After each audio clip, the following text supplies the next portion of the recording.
fortunate are we to be co-inhabitants with the amazing animals that grace and color our planet. In countless ways, they add beauty and joy to our lives. I love Mama. Their nobility, through unconditional love, loyalty, and heroic life-saving actions,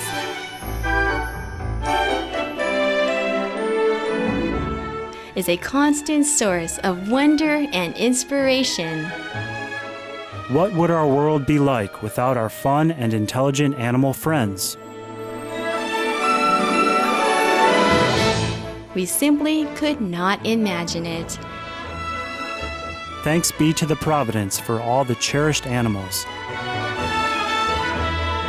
May we always honor their God-given precious lives as we honor a part of ourselves.